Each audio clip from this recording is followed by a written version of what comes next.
Sosteniyasi zo'r Matiz so'rab turgan obunachilarimiz uchun sizlarga Cem Avtosavdodan 2011-yilda ishlab chiqarilgan Chotki sosteniyadagi bir dona Matizimizni obzor etib beramiz. Qaranglar, mashinamiz 3 portion bo'ladi, lekin mashinaning motor, xodovoy, korobka taraflama umuman rasxodi yo'q. Ustuna kelib, haydab ko'rmanchalaringiz bilib bilmaysizlar.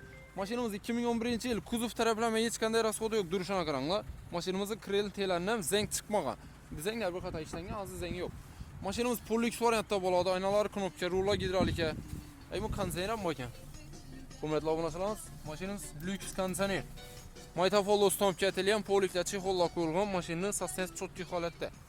O'zingiz uchun ustalaringizga tekshirtirib olsangizda zo'r bo'ladi. Salonlarni qaranglar. Hurmatli obunachilarimiz, nima deydi? Patologlari koja bo'lgan, metan gazlari bor, metallarning stroklari, dokumentlari hamma narsasi как положено не так. Mashinani olib faqat rasxodsiz haydash kerak. Bir dona shopir ekanmiz. Probeklarni ham ko'rsatib o'taylik. Mashinamiz 88 ming kilometr yurgan. Probekning kraskasini go'shtib olaverasizlar. Mashinamizning narxini sizlarga Cem Avtosavdodan shtira 31 million so'm qo'yib beraman. O'zini tan narxi 31 million so'm, xohlasangizlar avtograt qilingan, xohlasangizlar nalichi farqi yo'q.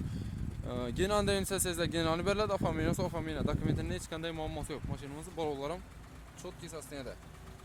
Telefon nomerlar 90lik 135 22 32. Bu videoni Matiz alacak bilan tanishib tashakkurlar.